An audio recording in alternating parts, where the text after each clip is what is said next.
तो जय हिंद दोस्तों, आपका अपने चैनल यस की हम स्टडी पर एक बार फिर स्वागत है। बहुत ही महत्वपूर्ण वीडियो के साथ आपके सामने हाजिर हैं। यहाँ पर देखिए हम बात क्या करने वाले हैं, अच्छी तरीके से आपको समझाएंगे और बताने का प्रयास करेंगे मेरे प्यारे बच्चों। यहाँ पर कक्षा 12 रसायन विज्ञान की बात करेंगे और पूरे बुक से जितने भी मोस्ट इंपॉर्टेंट क्वेश्चन हैं सारे क्वेश्चन की चर्चा करने वाले हैं और आपको 95% यही प्रश्न आने वाले हैं एग्जाम में, जो आपको एग्जैक्टली मिलने वाले हैं मेरे प्यारे बच्चों। तो आप सभी लोग हमारे साथ जुड़ जाइए और साथ ही साथ चैनल पर अगर आप नए हैं चैनल सब्सक्राइब कर लीजिए, साथ ही साथ बेल आइकन दबा लीजिए ताकि जो वीडियो नोटिफिकेशन हो आपके स्क्रीन पर तुरंत ही पहुंच जाए। यहाँ पर हम बात करेंगे रसायन विज्ञान कक्षा 12 के जो मोस्ट इंपॉर्टेंट क्वेश्चन है उसकी चर्चा यहाँ पर करने वाले हैं। ठीक है, चलिए क्वेश्चन को देखते हैं। उससे पहले जान लीजिए पीडीएफ आपको मिल जाएगी। पीडीएफ कहाँ मिलेगी? पीडीएफ आपको मिलेगी यस्कीएम स्टडी। ठीक है, यस्कीएम स्टडी का जो ऑफिशियल टेलीग्राम चैनल है वहाँ पे आपको इसकी पीडीएफ मिल जाएगी।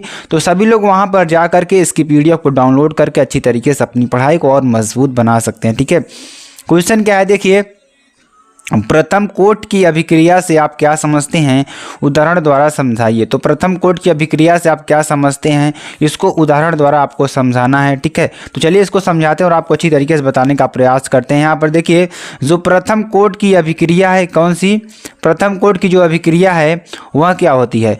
वह अभिक्रिया, ठीक है, वह अभिक्रिया जिसका वेग क्या, वह अभिक्रिया जिसका वेग केवल एक अभिकारक की सांद्रता की अनुक्रमानुपाती होता है। किसके?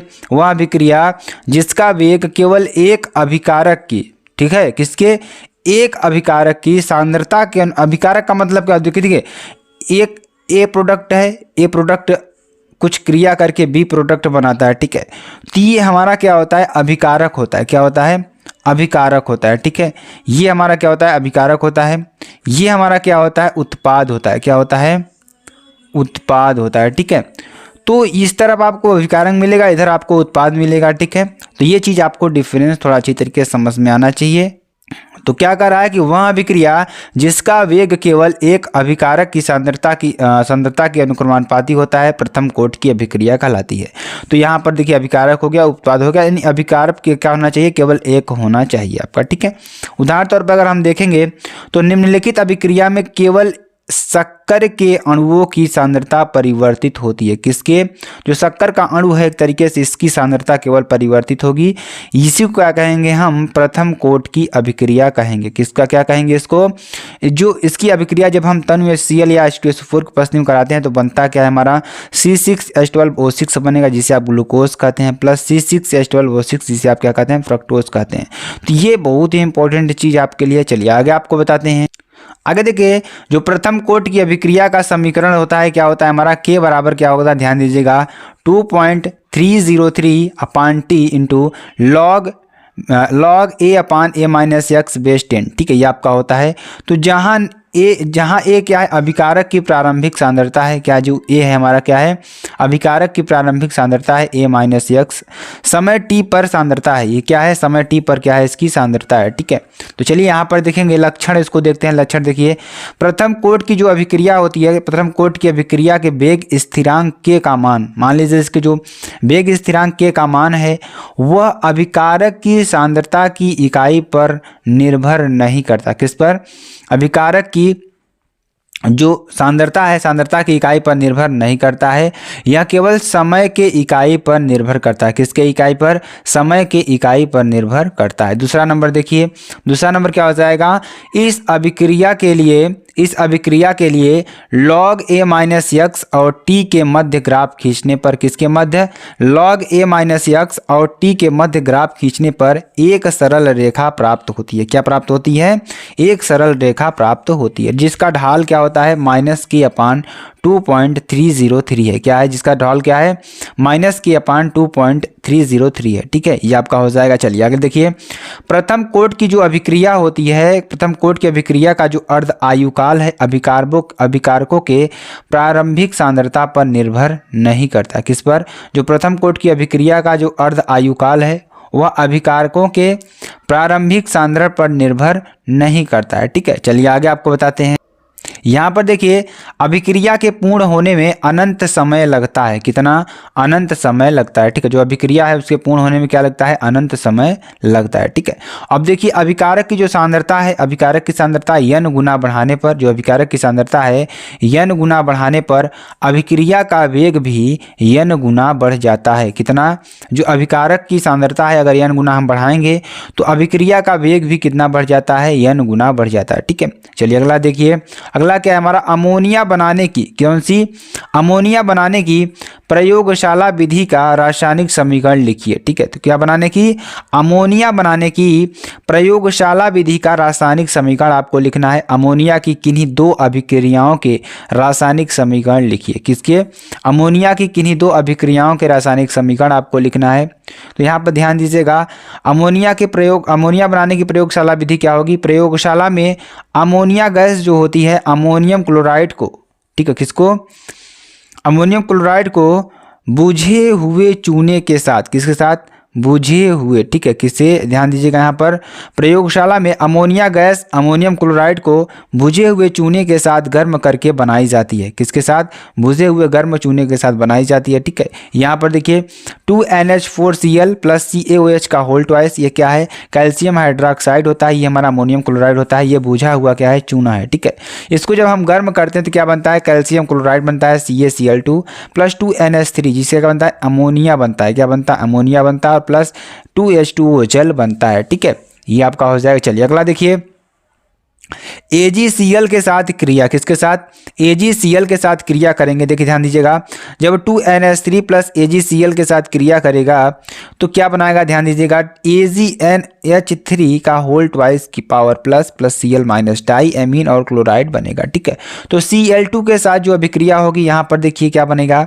NH3 प्लस Cl2 के साथ जब क्रिया होगी तो NaCl3 बनाएगा, नाइट्रोजन ट्राई क्लोराइड बनाएगा और प्लस 3HCl बनाएगा। ठीक है, तो ये आपके लिए बेहद ही इंपॉर्टेंट है। चलिए आगे आपको बताते हैं। आगे देखिए अगला जो क्वेश्चन है वेरी वेरी मोस्ट इंपॉर्टेंट, ये भी है, बहुत बार एग्जाम में आ चुका है, तो आपको इन सभी क्वेश्चंस को अच्छी तरीके से लिख लेना है और आपको अच्छी तरीके से पढ़ते रहना है मेरे प्यारे बच्चों, ताकि आपको कोई दिक्कत ना हो एग्जाम टाइम में। ठीक है, तो क्या होता है जब केवल रासायनिक समीकरण आपको लिखना है? जब Cu को गर्म एवं सांद्र HNO3 के साथ गर्म किया जाता है, तब जब Cu को गर्म एवं सांद्र HNO3 के साथ गर्म किया जाता है तो क्या बनेगा?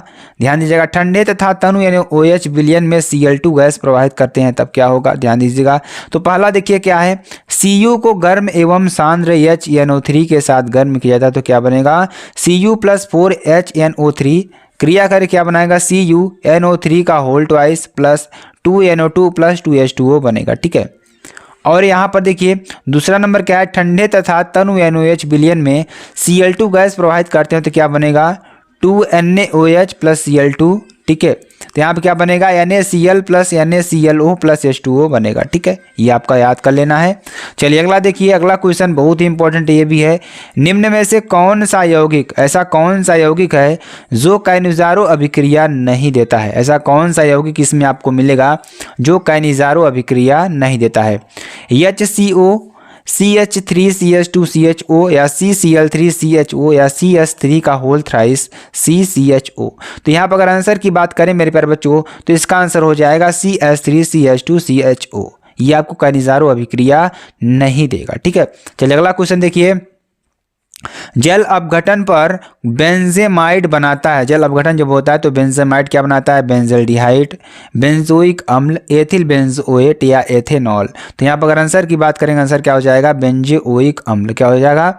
बेंजोइक अम्ल। ठीक है, तो ये आपका हो जाएगा। चलिए अगला क्वेश्चन देखिए क्या है आपके लिए। अगला क्वेश्चन देखिए, रोजेमुंड अपचयन द्वारा प्राप्त होता है, जो रोजेमुंड अपचयन है उसके द्वारा क्या प्राप्त होगा? एल्डिहाइड, ईथर या कार्बोक्सिलिक अम्ल या हाइड्रोजन। तो यहाँ आंसर की बात करेंगे आंसर क्या हो जाएगा? हमारा एल्डिहाइड हो जाएगा। ठीक है, चलिए अगला क्वेश्चन देखिए, हैलोफॉर्म अभिक्रिया क्या होती है? कौन सी अभिक्रिया? हैलोफॉर्म अभिक्रिया क्या होती है? यहाँ पे देखिए एथिल एल्कोहल, जो एथिल एल्कोहल होता है C2H5OH और एसिटल्डिहाइड, ठीक है, एसिटल्डिहाइड एसीटोन था जिसमें ओन एवं आल लगा हो, वे सभी यौगिक हैलोफॉर्म अभिक्रिया देते हैं। कौन सी अभिक्रिया देते हैं? हैलोफॉर्म अभिक्रिया देते हैं। कहने का मतलब एथिल एल्कोहल एसिटल्डिहाइड एसीटोन था जिसमें ओन एवं आल लगा हो, वे सभी यौगिक क्या देते हैं? हैलोफॉर्म अभिक्रिया देते हैं। उपरोक्त यौगिकों में से किसी भी एक यौगिक को, ठीक है, उपरोक्त जो यौगिक है हमारे उसमें से किसी एक यौगिक को हैलोजन तथा NaOH के साथ, किसके साथ, हैलोजन तथा NaOH के साथ गर्म करने पर हैलोफॉर्म बनाता है। क्या बनाता है, हैलोफॉर्म बनाता है। यहाँ पर ध्यान दीजिएगा, C2H5OH + 4Cl2 + 6NaOH जब क्रिया करेगा तो बनाएगा क्या, CHCl3 + 5NaCl, जिसे आप क्या कहते हैं, क्लोरोफॉर्म कहते हैं। और क्या बनाएगा, प्लस COOH COONA + 5H2O बनाएगा। ठीक है, चलिए अगला क्वेश्चन देखिए। ओजोन की मरकरी तथा शुष्क आयोडीन से अभिक्रिया का रासायनिक समीकरण लिखिए। ठीक है, किसकी, ओजोन की हमें क्या करना है, ध्यान दीजिएगा, ओजोन की मरकरी तथा शुष्क आयोडीन से अभिक्रिया का रासायनिक समीकरण आपको लिखना है। तो ओजोन की जो मरकरी से अभिक्रिया का समीकरण है क्या है, ओजोन मरकरी को मर्क्यूरस ऑक्साइड में ऑक्सीकृत कर देती है। किसमें, मर्क्यूरस ऑक्साइड में क्या कर देती है, ऑक्सीकृत कर देती है। 2Hg + O3 प्लस क्रिया कर क्या बनाएगा, Hg2O + O2 बनाएगा, जिससे आप क्या कहते हैं, मरकरी। यहाँ पर ओजोन है, ये हमारा बना क्या रहा है, मर्क्यूरस ऑक्साइड बना रहा है। ठीक है, तो आई होप मेरे प्यारे बच्चों आपको क्वेश्चन बहुत ज़्यादा पसंद आए होंगे। क्वेश्चन पसंद आता है आप चैनल को लाइक शेयर कमेंट सब्सक्राइब जरूर कर सकते हैं। फिर मिलता है नेक्स्ट वीडियो में नए टॉपिक के साथ, तब तक के लिए जय हिंद।